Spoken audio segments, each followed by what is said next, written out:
ولقد ذرأنا لجهنم كثيرا من الجن والإنس لهم قلوب لا يفقهون بها ولهم أعين لا يبصرون بها ولهم آذان لا يسمعون بها أولئك كالأنعام بل هم أضل أولئك هم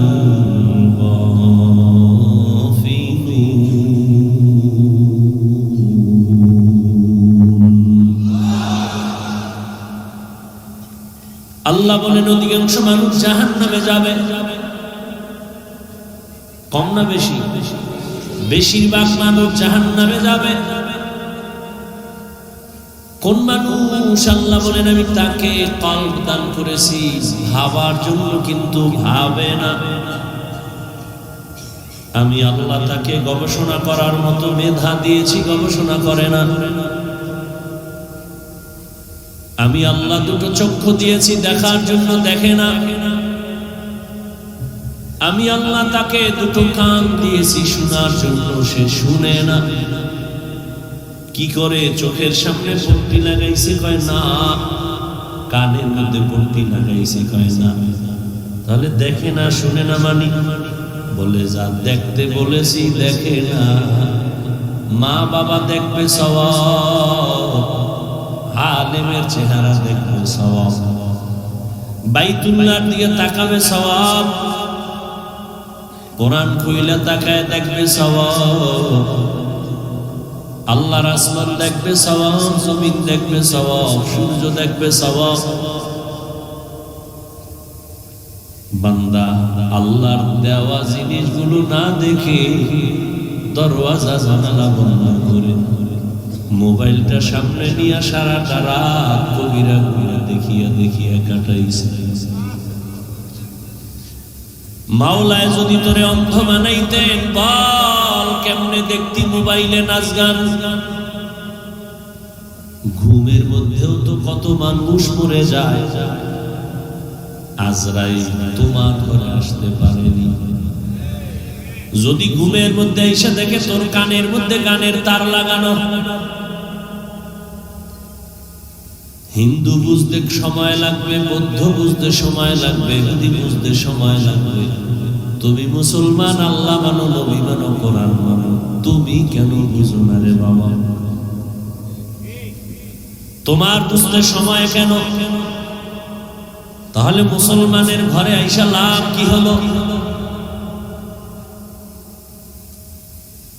ও আমার কলিজার যুবক, তোমার মতোই তো কত যুবক ডানে বামে তাকায় দেখো, জীবনে কোনোদিন মাদ্রাসায় পড়ে নাই, কোরআন পড়ে নাই, অথচ স্কুলে পড়ে, কলেজে পড়ে, চাকরি করে, ব্যবসা করে, আজান হলে নামাজের জন্য পাগল হয়ে যায়।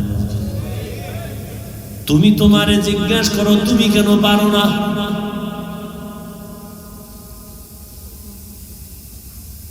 আল্লাহ দুটো কান দিয়েছেন, কোরআনের আওয়াজ কানে শুনবি, তেলাওয়াতের আওয়াজ কানে নিবি, আজানের আওয়াজ কানে নিবি, বয়ানের আওয়াজ কানে শুনবি।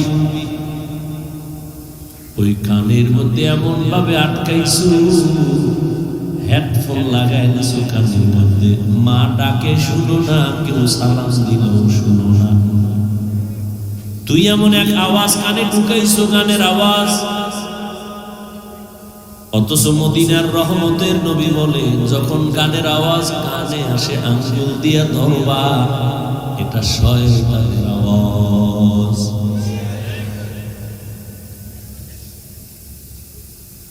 হ্যাঁ, এত বয়ান চলতেছে, বয়ান চলতেছে। গত বছরও বয়ান চলছিল, তার আগের বছর আসছিলাম, এ বছর আসছি। কিন্তু খবর নিয়ে দেখো, অনেক আল্লাহর বান্দারা গত বছর এই প্যান্ডেলেই ছিল, আজ তারা দুনিয়ায় জিন্দা নাই। আগামী বছর ওয়াজ হবে, কিন্তু তুমি আবার এখানে বসতে পারবা কিনা গ্যারান্টি? কিসের বাহাদুরি?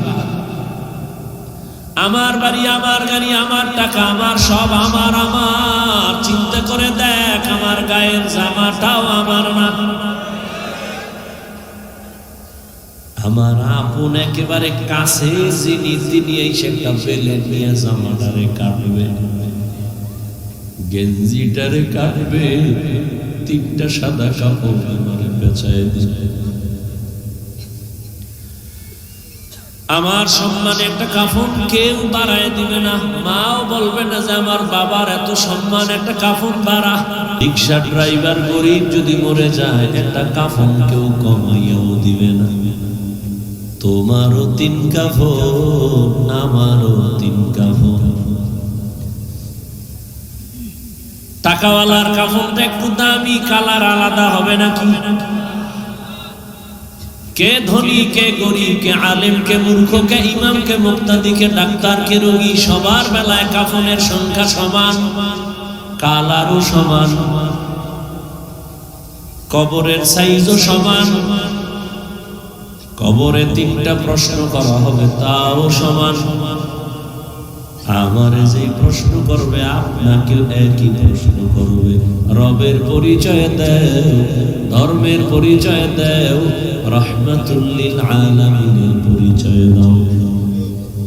রহমতের নবী বলেন, যারা এই 3 প্রশ্নের জবাব দিবে, তাদের কবর হবে রওজাতুল মির রিয়াজিল জান্নাহ। আর যারা জবাব দিতে পারবে না, তাদের কবর হবে হুফরাতুম মিন হুফারিন নার, জাহান্নামের গর্ত হয়ে যাবে।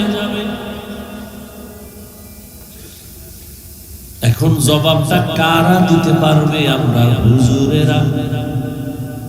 গ্যারান্টি আছে না?